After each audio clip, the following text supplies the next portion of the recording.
Welcome back, everybody, to another episode of the Bad Moon's Orbit. I am your Warhammer aficionado, Dalton Montgomery. And I'm Darian Smart. And I'm pretty sure Warhammer is just what happens when soldiers drink too much. Excellent. If you joined us last time, we talked about Gairan, the effervescent realm of life, and its patron deity, Alariel, the Ever-Queen. She keeps the title Ever-Queen, by the way, in the New World. That's fair. Yeah. She's now. I feel like she is now truly the Ever. Yeah, Queen. she's just forever. Like, the Forever Queen, yeah. if you will.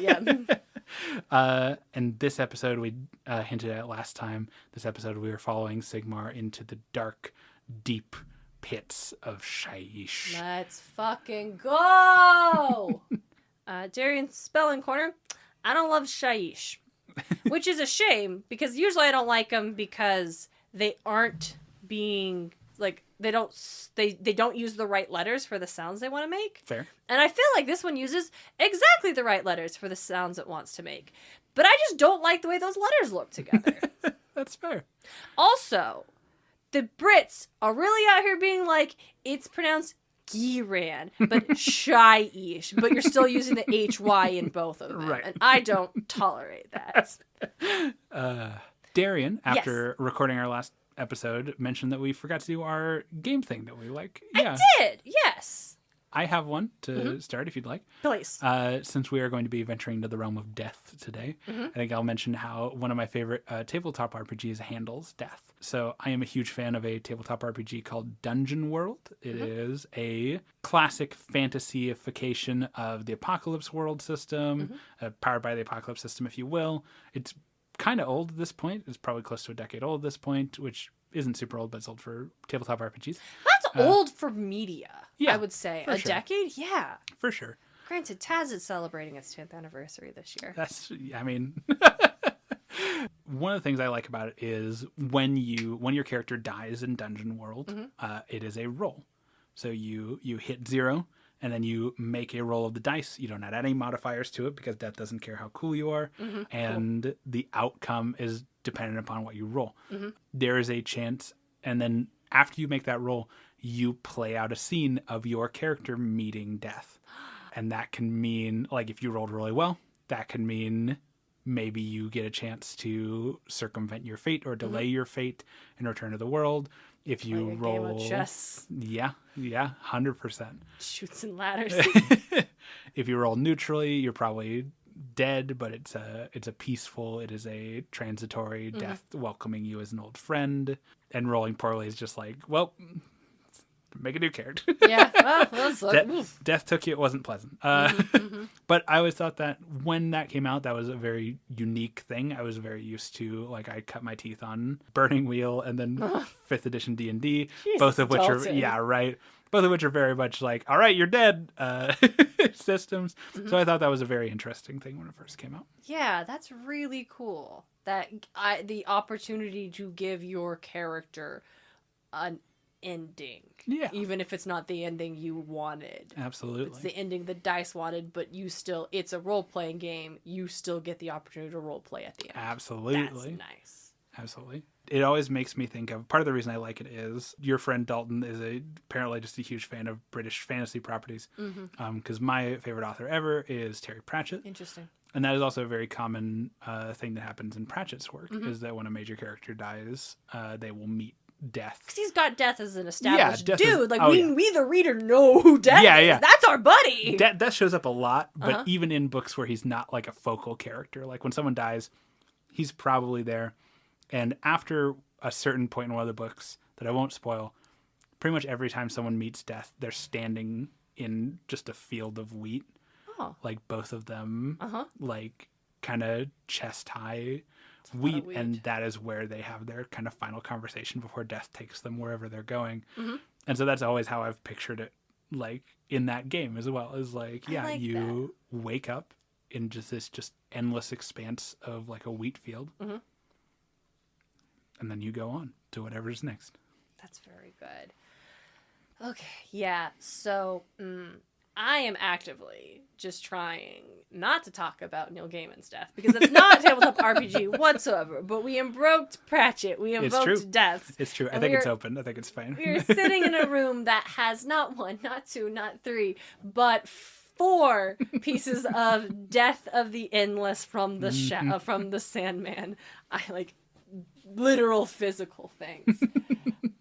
But I 5. I forgot the pen I have on my work lanyard. 5. Beautiful. But no, I'm not going to do that. I'm not going to do that. I just wanted you, the listener, to know that the studio, aka my bedroom in which we record, does possess, like, a bunch of this is who I am as a person. So if you thought, hey, Darian seemed, like, weirdly excited to go to the realm of the dead in the last episode, yeah, it's just because my favorite character in fiction is literally death. So, like, I don't know what to tell you. I'm sure I'll have plenty of opportunities to talk about Harris. I'll pin in it. I want to talk, since I invoked Taz. Yeah. I'm going to do that. But specifically tying it into the concept of death and endings, I just want to talk about the Adventure Zone as what I feel like is one of the best endings I've ever encountered in storytelling.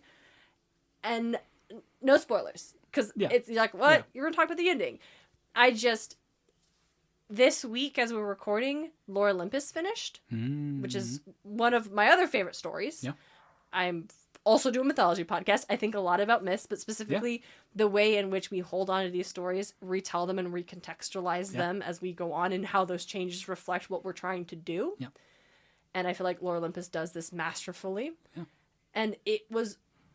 the last several updates were just so, like, I was losing... Like, Dalton saw me read the second to the last, like, update.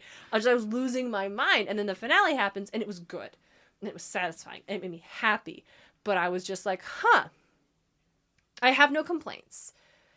But I felt disappointed, which was unfair to the media, because it had done everything it was supposed to do. I just felt disappointed because the previous ones had been so, oh my god, right. Oh my god, mind blown. And this was just everybody gets their happy ending. Yeah. Spoilers, the nice romance webcomic gave everyone a happy ending. Like, yikes, I guess. Sorry, gang. But I was like, oh, maybe it's... No, because I do think I get to be a little bit like, that didn't hit quite the beats I wanted. And why? Because Griffin goddamn McElroy exists. And it doesn't matter that I have listened to the Adventure Zone balance 6 times. I cry every time. And I just... The ability of a collaborative storytelling for the players to come with these pieces, and when they're in the hands of a good DM who trusts them and they trust each other to take those pieces, put them together, and make something that will make strangers cry a decade after you first did it. Absolutely. I guess 8 years after they did it for 2 years. But like, I don't know, endings and how strong endings and the end of things, it can be sad and it can be wonderful. Yeah. I've always said, I think the most interesting part of a story is when it ends. Like, I'm a big proponent of, like, concise, like, you told the story, now you're done. You good endings. Yeah, yes. Absolutely. I am someone who I get so vexed with the ravenous demand of fandom to, I want more, we need more, we need more, we need more. And it's like, but why? It was so good. Yeah. And it wasn't canceled, and it wasn't a cliffhanger, and it wasn't, there are dangling elements.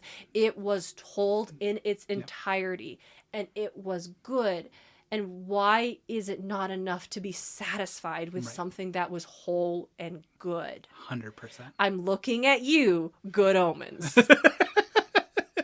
Me too. Listen, maybe I'll feel different when season 3 comes out, but at this point in time, I'm still just... I'm not going to air that grievance. So, Shyish. Sigmar travels to Shyish, and I don't hate the spelling. Now that I'm looking at it, I actually think it's kind of cute. Yeah, that's fair. That word is kind of cute. Yeah, it's nice. It's also got kind of a shh to I kind of want to put it in like the pocket of my little flannel right here and just be able to check on it like little Jake the dog. Wonderful. Sigmar travels to Shyish. The realm of death is absolutely, it is epitomized as endings appropriately. Yeah. Right? Not only is this the place of death for mortals, for living things, it is a place that exemplifies endings for all things. Not orcs, yeah. Not orcs, though. Orcs reincarnate. We haven't super talked about this previously, but it bears mentioning here. each of the realms is associated with their like typical magics. Each of them is also associated with a color, which I just think is you fun. mentioned that ages ago. That sounds familiar. Like it probably came up in a previous one. Like I guess bright isn't a color, but like a wizard who practices Axian magic, fire magic, is a bright wizard. Shyish is amethyst. You are an amethyst wizard. Hey, February girlies unite! Amethyst is the magic of Shyish, and like I said, and amethyst is also the color of your energy. It's true. Shyish represents endings in contrast to Gairan, where Gairan is all about the cyclical. It's all about a thing being and ending. Oh, damn it. I'm so sorry. Again. Amber is the color of your energy. I did need to correct. I'm so sorry for interrupting. Was like, wait, hold on. That might have been. We made a reference. It was good, yeah. It's the color of Shayish's energy at the very least. Yes. I said, Shyish, if Gairan is cycles, it's things coming and going. It's regrowth. Shyish is endings. Yeah. People live on Shyish, but they, like, people who die on Shyish become undead.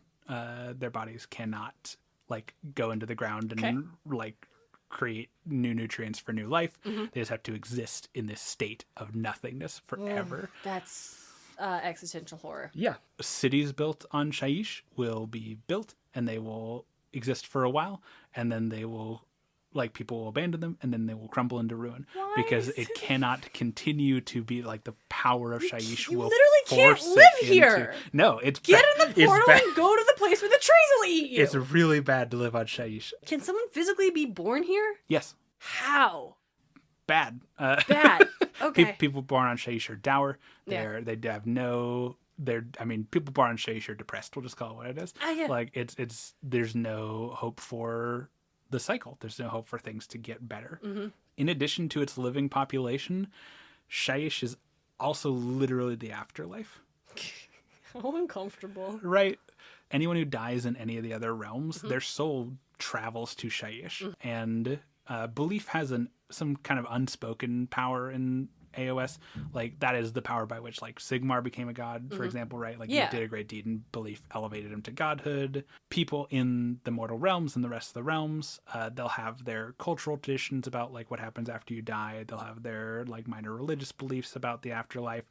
Those intermingled with amethyst magic, intermingled with the power of Shyish, will form those afterlives in Shyish. Oh, okay. I like that. I vibe with that. Yeah. So if you are, like, from a culture that imagines kind of a Valhalla-esque, like, warrior. feasting hall and warrior culture after you die, probably from Akshi, because they're into that kind of thing. That sounds like Akshi, That place exists on Shyish, and when you die, you'll go there. Cool. Souls, we talked about how, like, new people formed in the realms after the end times, where all the souls just got kind of, like, blendered and then doled out again. So it's not the same people. It's just, like, soul being redistributed. Yeah. After you've been, like, a soul in the afterlife in Shyish for however long, your soul just kind of fades back into the aether. It becomes new raw material for new souls. That's kind of so even though Shyish is against, like, renewal, life is stronger than that. Life is bigger than that. And so your soul's final resting place is Shyish, but you will, like, that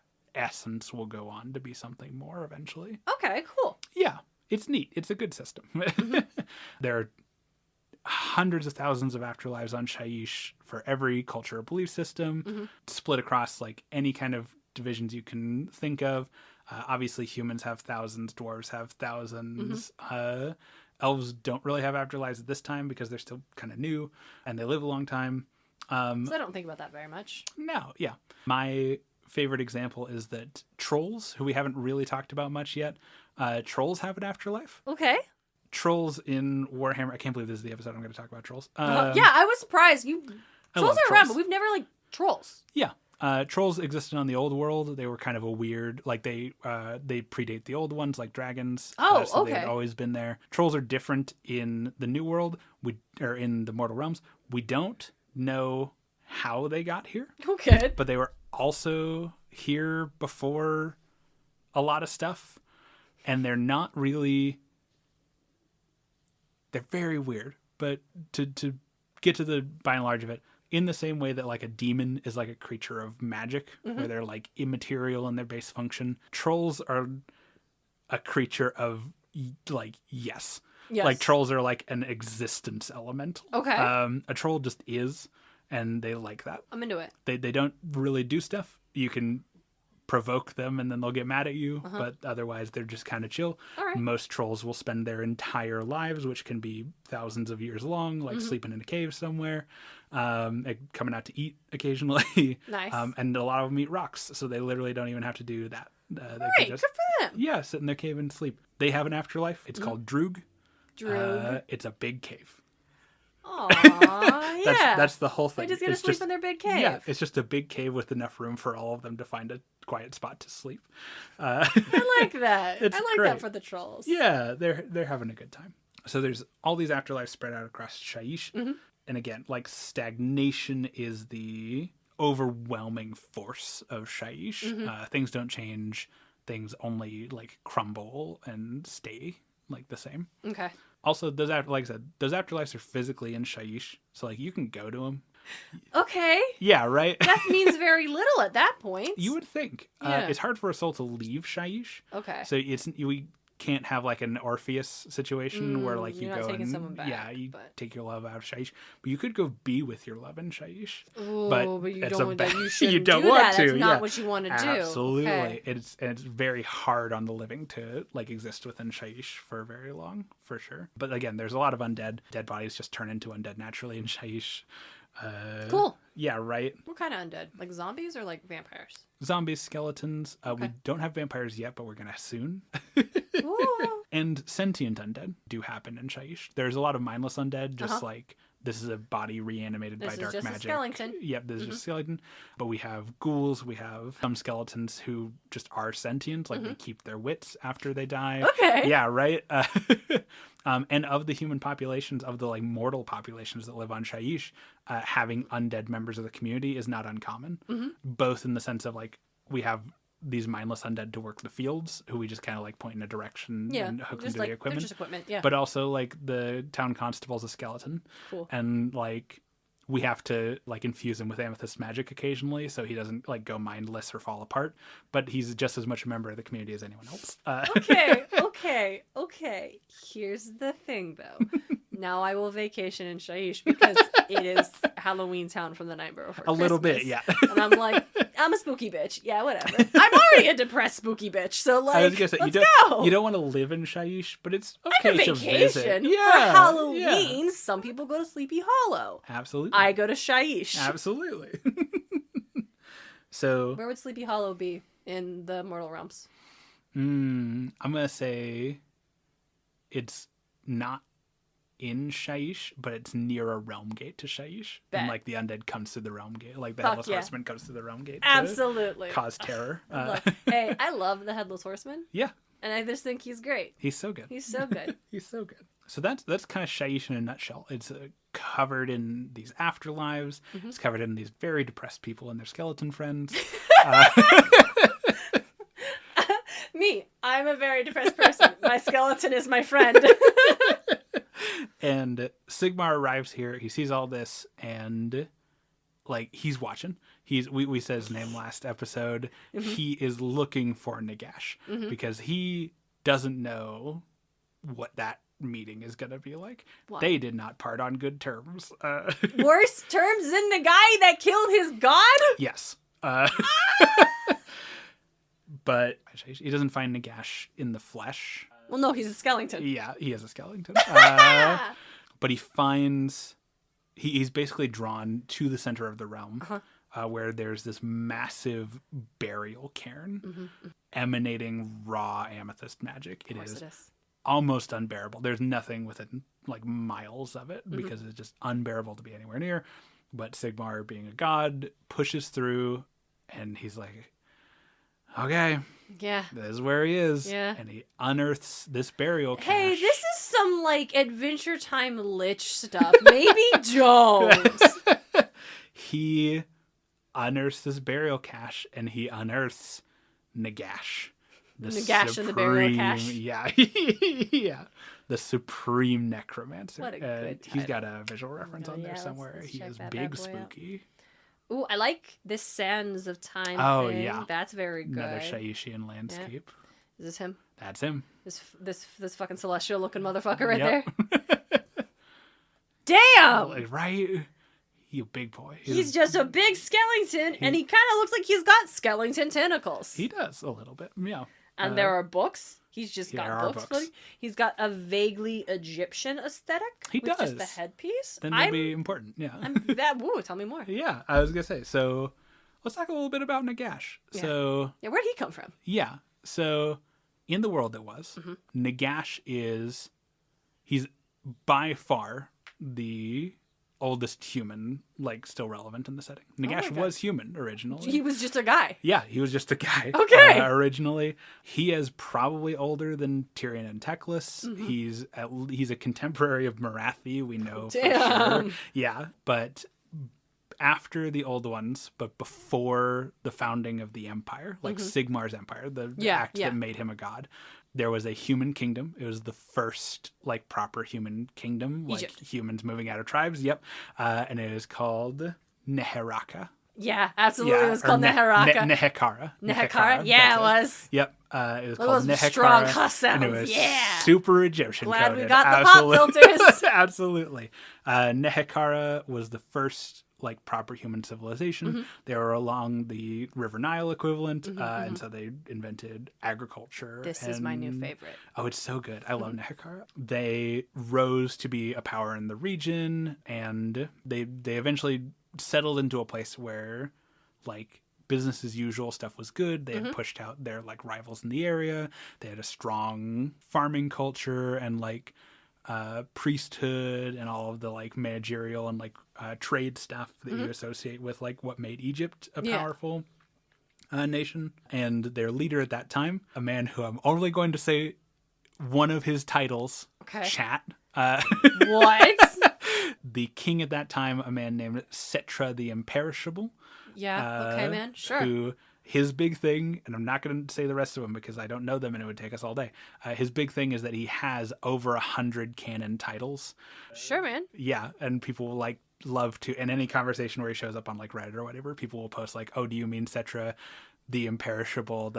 Just all of the epithets. Yeah, every single epitaph, which is great. It's very fun. That's super funny. Yeah, I'm so into that. You got a Google Doc that's copy paste somewhere. Oh, absolutely. Go for them. Yes. But Setra was the king at the time, and he said, cool, everything's chill. I hate the fact that I'm going to die. Like, I can't cope with it. Hey, man. Just invent some hobbies. Yeah, right? Like the rest of us. He's a very, like, prosperous king. He's one of the, like, great kings of Neheraka, or Nekaraha. I'm not going to say it right ever again. But he founds what will come to be known as the mortuary cult. Oh, okay, for sure, man. Yeah, which is it's like an official branch of government, basically. And they are tasked with delving the mystical arts in search of ways to extend the human lifespan. Don't do that. Yeah. Yeah, Don't do that. Never goes well. No. Never once. No. It doesn't work for Setra. He dies before they find any great, like, discoveries. Okay.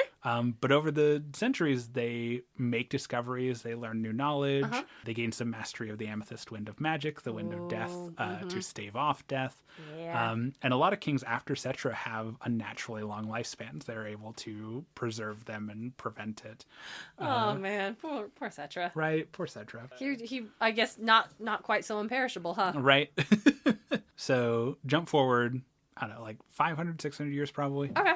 And we have a young boy, Nagash, who is the first son of the king. Okay. As is tradition in Nehenkaran society, the first son is forced to join the mortuary cult. Oh, shit. Okay, Yeah. I was not prepared for that. Right? He does not get to be heir. You don't get to be heir. You have to join the death cult. Yes. So Nagash gets pushed into the mortuary cult. His younger brother, who he hates, is placed in line for the throne. For, like, a specific reason or just for jealousy reasons? Just for jealousy reasons, Okay, pretty but- much. okay, We're going to see a big through line of Nagash being just kind of generally petty.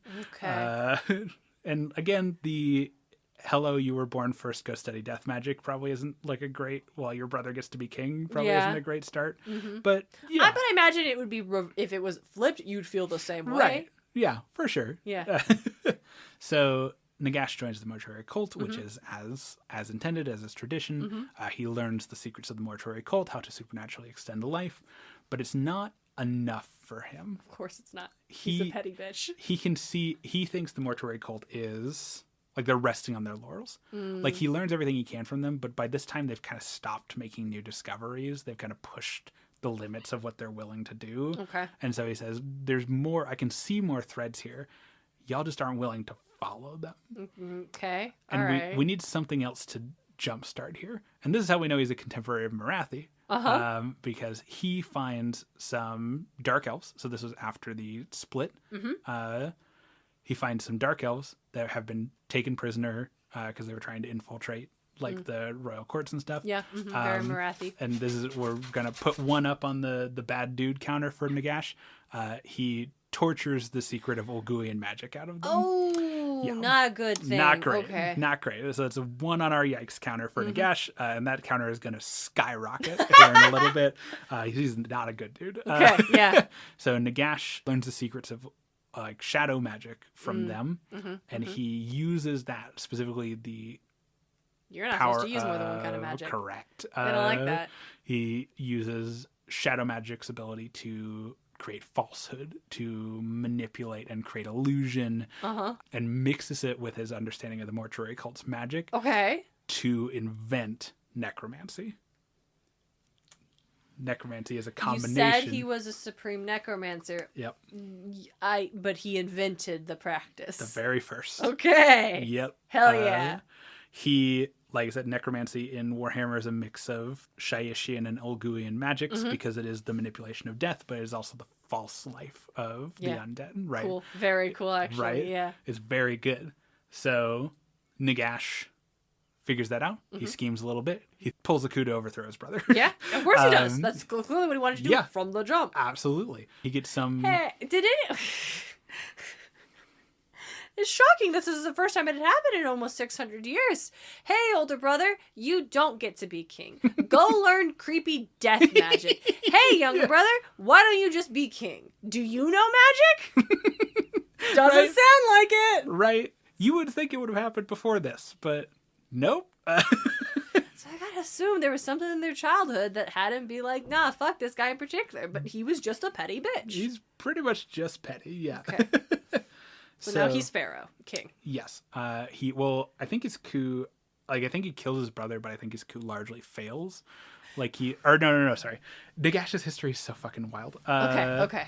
So his coup succeeds. All right. And he is installed as king of Nehenkara. Yeah. And he immediately, like his coup succeeded, but he does not have the support of the populace. No. They're like, what the hell is this? He is using necromancy to like win this coup. He is actively pulling. Nehenkara has a very strong respect for their dead as like a cultural thing, and he is like mummies. Yeah, I was gonna say it is not just pulling like the recently dead out of graveyards. It is pulling the anciently dead out of like crypts. And people are not chill with that. No, for like a lot of reasons, I'm sure. Oh yeah. So he is immediately, he's like, okay, I am an enemy of the people already. Cool. I am going to start building social services and structures to elevate my people so they feel secure in the society where they can thrive. You would hope. No, he's going to start building a big ass pyramid. I assume they already had pyramids. They did. Okay. Yep, that's where the kings were buried. But there was a 50-50 that this dude, in addition to inventing necromancy, also invented pyramids. So, I just wanted to clarify. That's fair. Nagash begins construction on what he calls the Black Pyramid. Of course it's called the Black Pyramid. Yep. It is constructed out of warpstone, which is calcified magic. So very cool. Yeah, when magic imbues itself into like a physical state, it turns into warpstone. Even a little bit of warpstone in one place is extremely dangerous. Warpstone. Okay. Yeah. You understand why I asked. Yeah. All right. Even a little bit of warpstone in one place is like extremely dangerous. And he built a pyramid out of it. Yeah, he built a giant ass pyramid out of it. A single block is tons, like 15 tons. You can't just put it in your pocket. No. Like a little Jake friend. So he uses necromancy to construct the Black Pyramid. He is like in the process of building the Black Pyramid. Yeah. And also, I'm like going So super he didn't even fast. use this as an opportunity to like create like a boost in the economy No. by hire. He just had the undead mummies that the reason everyone's kind of pissed about him in the first place to continue to do unpaid slave labor. Yeah, you have fully dodged like Nagash's personality. Nagash did not go, oh, the people hate me, I should fix that by being a better ruler. Nagash went, the people hate me, I am going to kill everyone and turn them into undead who I have complete control over. Okay. So he killed everyone and is building his death pyramid. No, The pyramid. Black Pyramid is the death pyramid. Yes, I see. The Black Pyramid Like specifically. I know, like he hates his brother and tortured some elves for their magic secrets. Like I knew he wasn't going to actually be like, I should be a better ruler. Like this is a running gag where I'm just assuming this doesn't go well for him. And if he had just decided, well, now I have what I wanted, let's make sure. What did you want? Like this is the thing. Okay, here's the thing. That like, and I get it's just greed and hubris and malice. But like, if you work so hard to be king, like, what did you want? And now you are ruler, and no one can, and you just want to make it just for vanity. Like you didn't want to do anything with it. You didn't want to lead. You didn't want to do diplomacy. You didn't want to do connections. You didn't believe you would be a better king. You just wanted, like it's Scar, right? Yeah. He didn't believe he would be a better ruler for Pride Lands and Mufasa. He just wanted to be king. Yeah. At least we have Loki over there, and when he took over Asgard, he like elevated local theater, Right? So like, no, Nagash. it's just my biggest pet, and I understand why it is. I get it. It's real, but also it just pisses me the fuck off. He very much, and this is going to be a running theme, Nagash just wants to be in charge. He wants the title of being the most in charge, and he wants to have no one He wants 100 who can epitaphs? tell him what to do. Yeah. Let's see. So he builds. He's got an inferiority complex. Oh, being the oldest brother who was. That's absolutely. okay. I see. We've zeroed in on it. He was the oldest brother who didn't get to be king, and now he needs to feel better than everyone else because he got sent away to the death cults. Yep. And I'm sure they also forgot his birthday. Probably. We don't know for sure. So he constructs the Black Pyramid. It is going to kill everyone in Nehenkara and turn them into undead. As he is nearing, and again, for people who know the story better, I'm speedrunning a lot of it because there's a ton of Nagash history. What did the people think he was doing? They could see a big pyramid. They knew he was doing something shitty, but he had an army of undead at his back. I'm not saying they would rise up. I'm saying they would skip town. Oh yeah, a lot did. Yeah, the spoilers. The reason we know much about ancient Nehenkara is the people who escaped. Shit! Yeah. Oh because no! Nagash builds that Black Pyramid, and as it is being completed, we're going to have our first real visit to the story by some people who have been conspicuously absent so far in this story.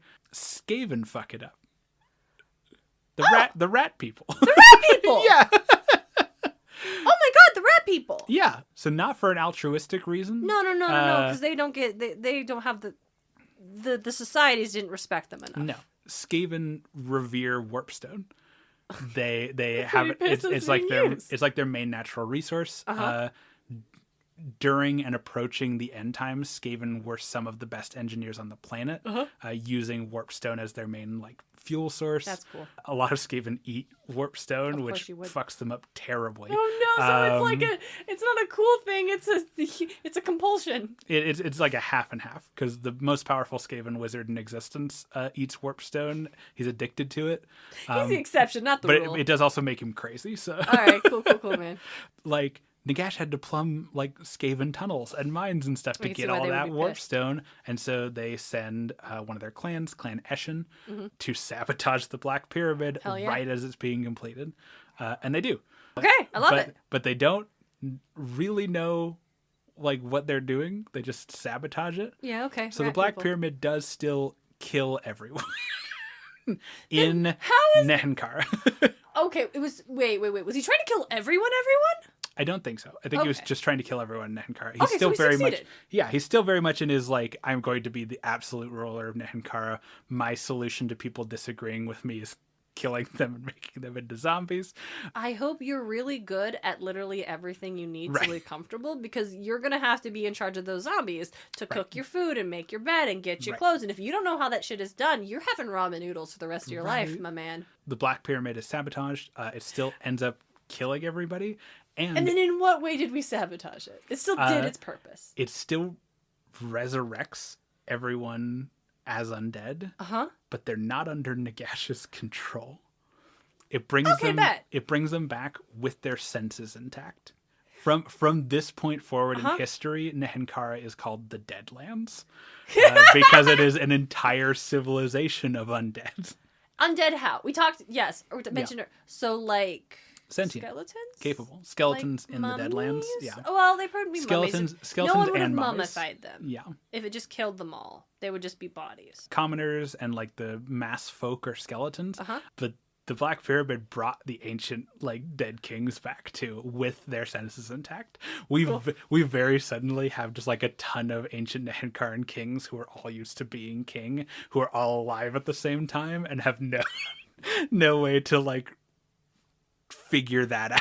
This makes me very happy. This is incredible. Very funny. Yeah, sure. If you're wondering how lived a normal lifespan Cetra got all those titles, it's because he comes back when the Black Pyramid is. And I was like, wow, this dude was busy. Yeah, and he pretty much immediately the imperishable. Hey, it works. Hey, you remember that death cult you set up with because you were worried about dying? I guess it worked, didn't it? He comes back. He's so mad that this is like how he's back, and that also there's all these other people around calling themselves king. Nagash. This story took a turn. I was like, filled with dread. Then I'm like, wait, hold on. It was like that looming, like kind of like creepy Halloween themed psycho music starting to play, and now it's just fucking Buddy Holly or something. What's that like? Whatever it is, yeah.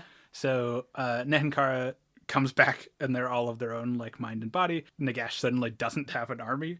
It affected like all of the undead he already had. So he's just a dude now. That's so funny. And he flees into the mountains. Yeah, I would hope so. Yeah, he flees in the mountains. He like hits every graveyard he can find along the way and just like pulls up more undead to like aid him. And he like constructs like a little secret hideout in the mountains basically to scheme and plot and figure out how to like get what he wants again. Yeah. Did the Skaven, the rat folks, Skaven? Did they just take all the warpstone? No, the Black Pyramid still exists. What? I think it's like parts of it have been looted, but again, they're just like huge like pyramid stones. Yeah, like you can't haul one of those off. Yeah. Into the modern day, the Black Pyramid's like still there, and the Deadlands have to like guard it so that people don't try and use it to do a big necromancy. I'm assuming the Deadlands are in where are we at? Shyish. Shyish. Deadlands aren't a thing anymore. This is all old world. Oh, the modern. Okay, I understand. Yeah. The Black Pyramid existed through the end times. Okay. It actually got used again during the end times. Of course it did. Because it was there, and it's a huge magical artifact. Yeah, let's just run it. Some of this is hazy, and most of this is my fault just because I'm not as much of an old world scholar, or as I am a Mortal Realms scholar. Scholar's even too strong a word. No, let's lean into it. But Nagash retreats into the mountains. He leads a couple of like unsuccessful attacks on the Deadlands over the years. Eventually he just dies. Like he dies of like natural causes, I think, or he's assassinated. I don't remember. I hope it's the latter. But actually I hope it's the former, because that's funnier. That's very funny. But he's Nagash. He was ready for that. Yeah, of course he was. So he dies and he immediately comes back. He made himself a lich, basically. Oh, what did I say about the lich? Yeah. Yep. Even looks like a lich. Yeah. So Nagash dies, he comes back, and I think that process like takes some time because there's a point where he basically like looks at the Deadlands. He's like, this isn't worth my time anymore. I'm going to think bigger. There's this... You know, you got to respect the ambition, though. Yeah, right? Yeah, okay. He says, I'm going to look north where there's all these humans like gathering for the first time. Mm-hmm. And that seems like a really prone target. They're almost forming this, I don't know what to call it, like some kind of empire. Oh, interesting. For the first time. Interesting. So Nagash goes north. He conducts some raids on like the newly forming empire. What a wild... You're just trying... You're out here trying to empire. And this undead lich Egyptian man is just rolling up. And then I think if you flip to the next page, you will see what he encounters trying to pull his shit in the Empire.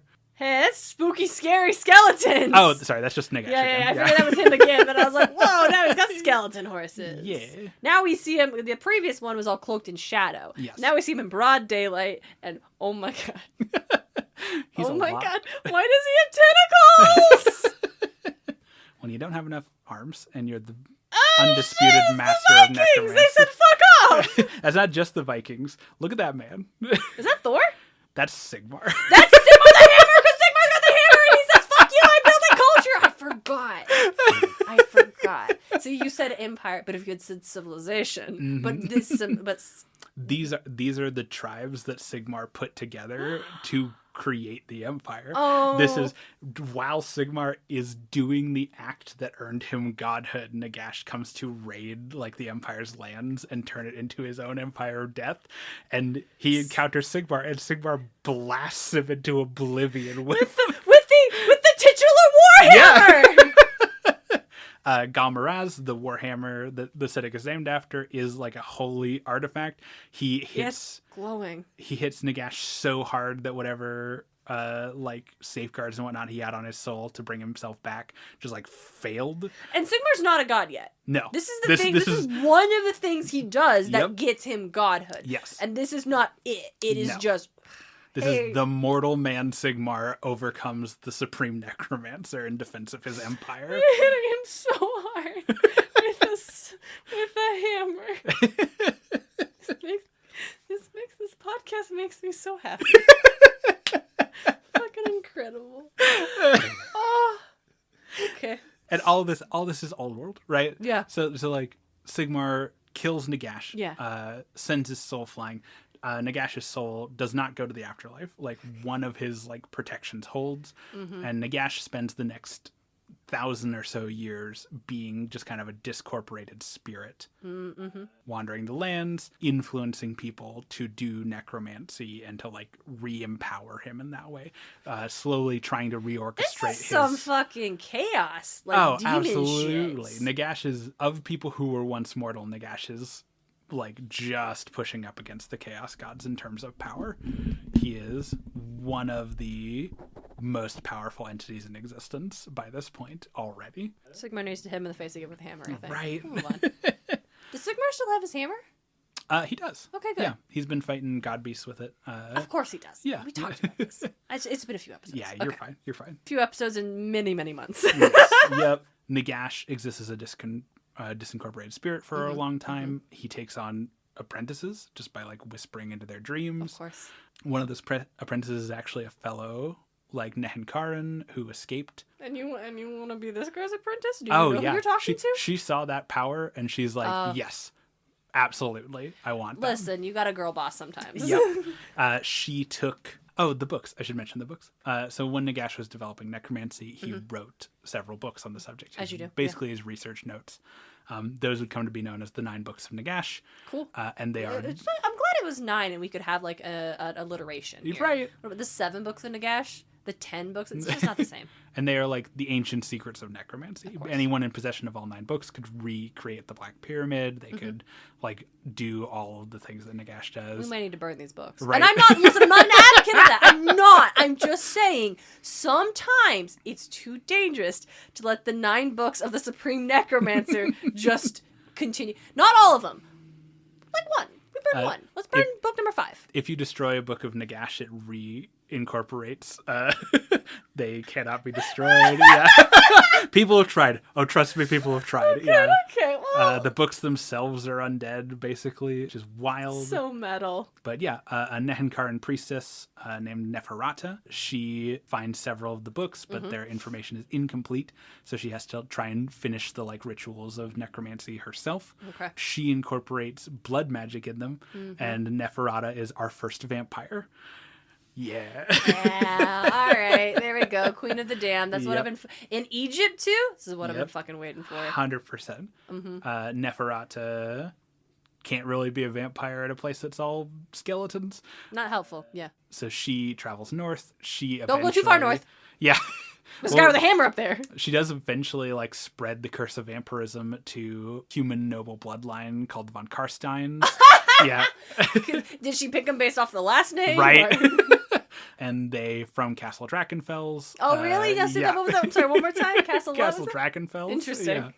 Are a basically permanent thorn in the side of the Empire. Of course they are. They're vampires. Because the von Karsteins are one of the original 9 tribes of the Empire. Oh, well, and now it's kind of awkward. Yeah. Oh no, there is genuinely like a lot of politicking that happens where like by all accounts, Vlad von Karstein. Oh, and what was his name one more time?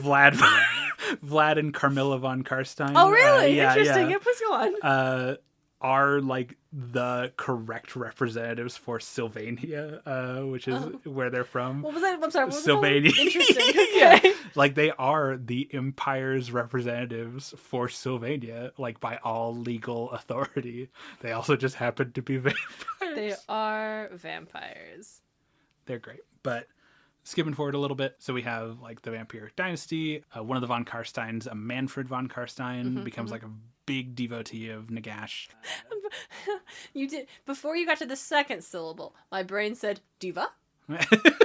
That too. He's in it. A human necromancer named Heimlich von Kremler, the incredibly skilled necromancer, also devotee of Nagash. Of course. He finds like a bunch of the books. I feel like you're not allowed to do necromancy if you're not a devotee of Nagash. Like I think he would take that very personally, Yes. and he would take steps. Neferata remains like very in service of Nagash, and as the end times are about to like come to a head, the cult of Nagash is putting together this big ritual to resurrect Nagash. Oh my god! Yeah. The way you, oh my god! The way you laid out these plot points were incredible.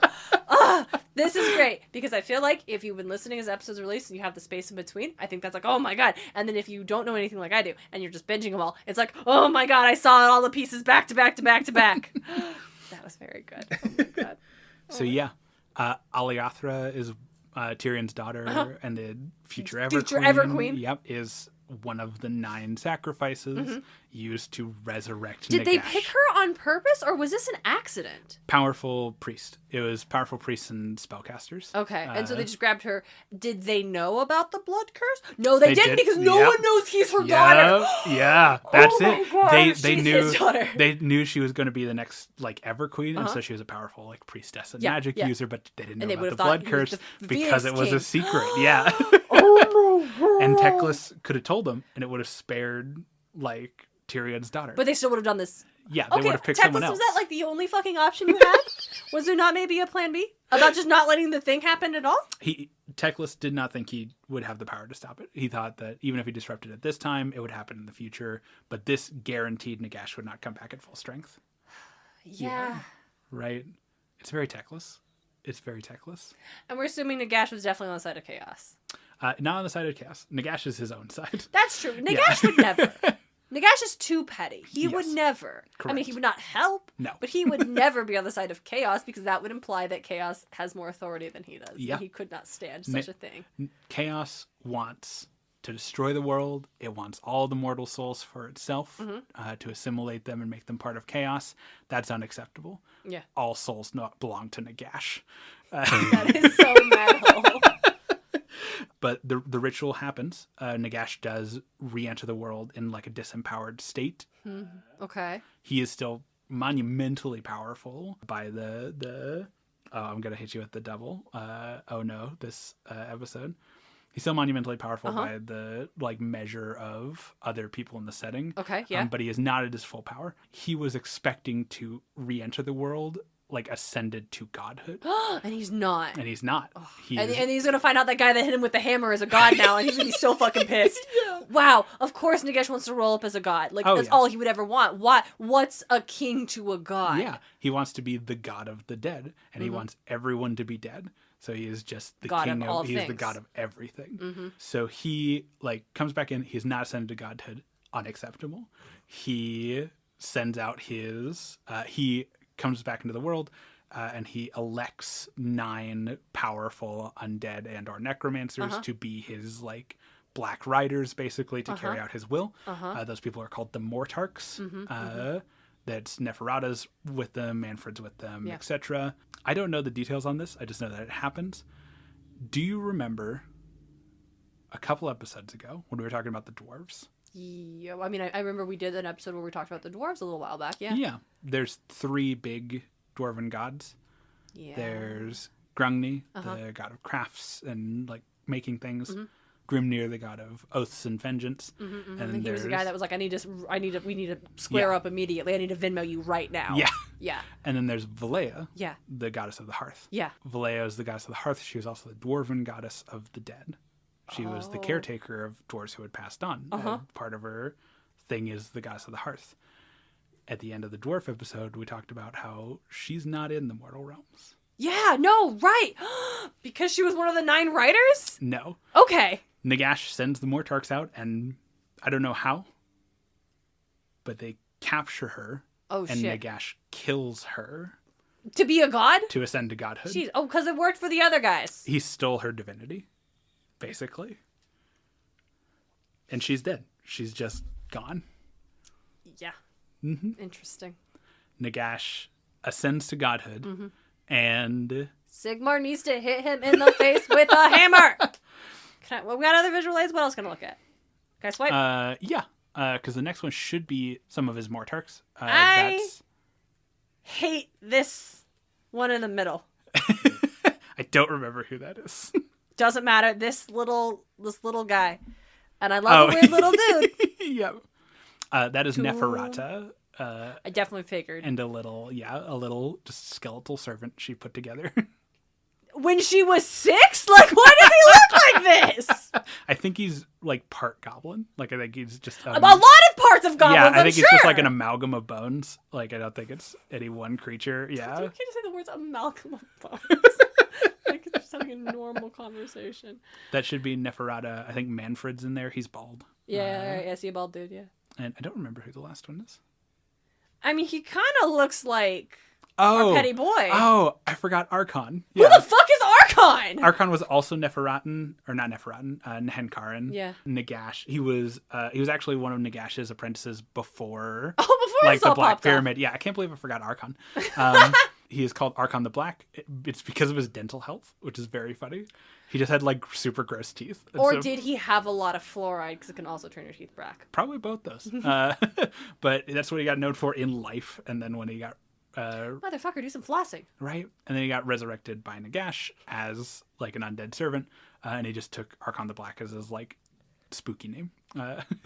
Okay. Sure, man. All right. So they go kill the dwarf, like this dwarf Hestia goddess. Valea. Yep. Yep.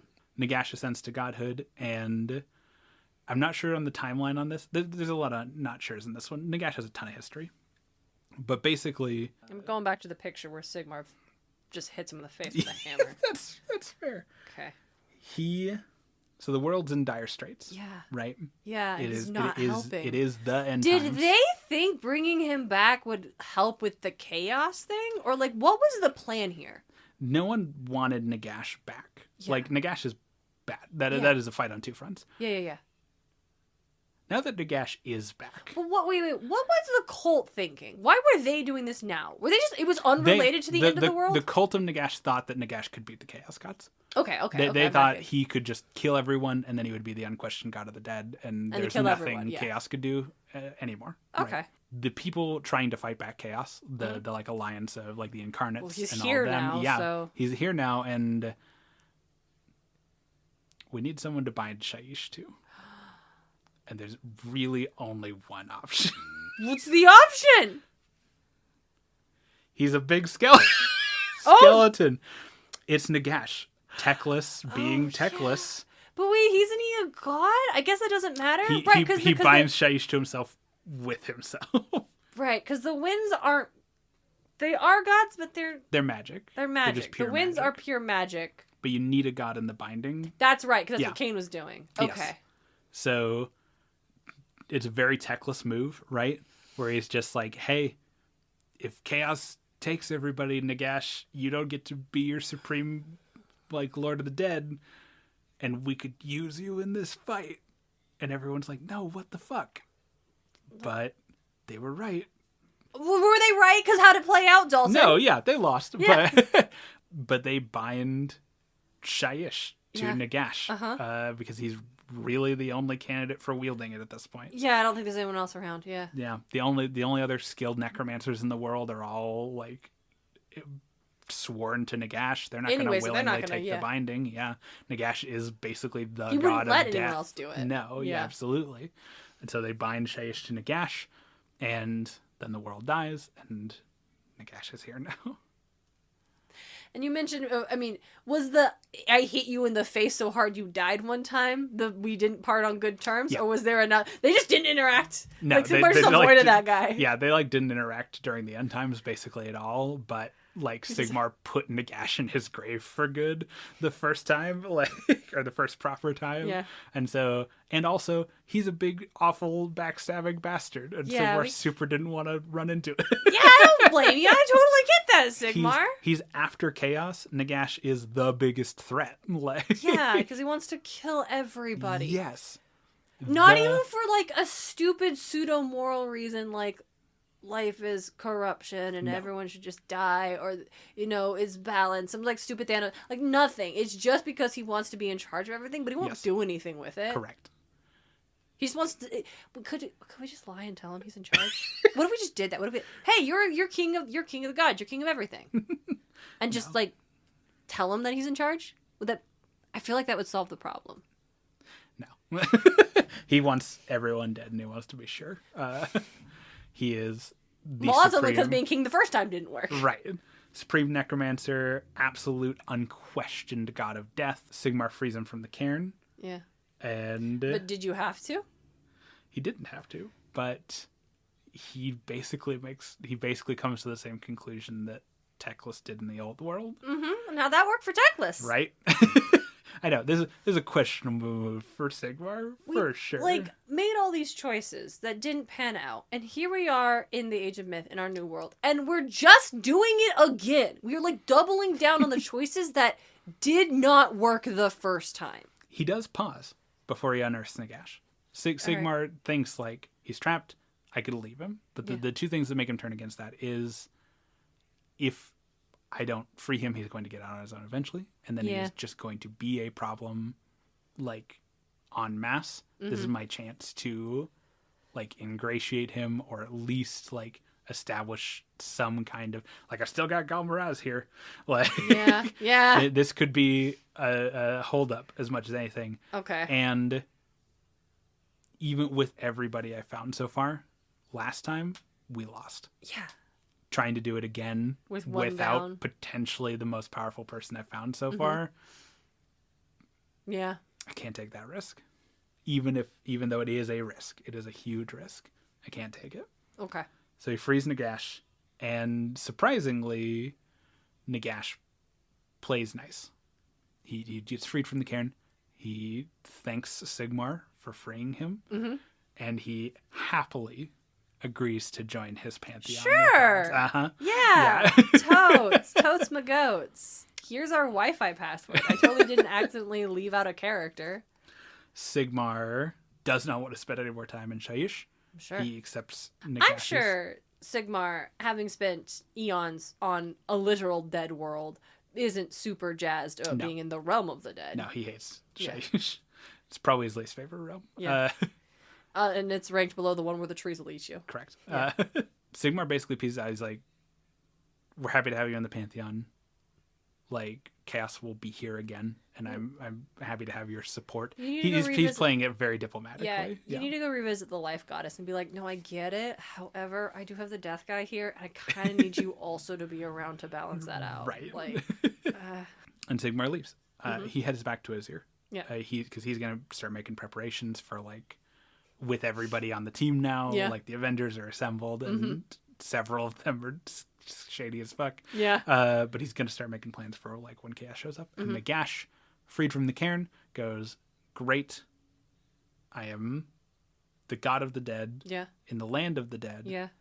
But in my absence, all these fucking, like, cultures. These skeleton constables rolled up. Yeah. All these cultures on all the other realms had ideas about what their afterlife looked like Oh, and what their own like deities of death looked like, that's unacceptable. And he starts systematically demolishing afterlives and killing any like minor like manifest gods of the dead. All right, radio demon energy. Let's go. Yeah, and just subsuming them into himself so that he is the unquestioned, unrivaled, absolute ruler of death.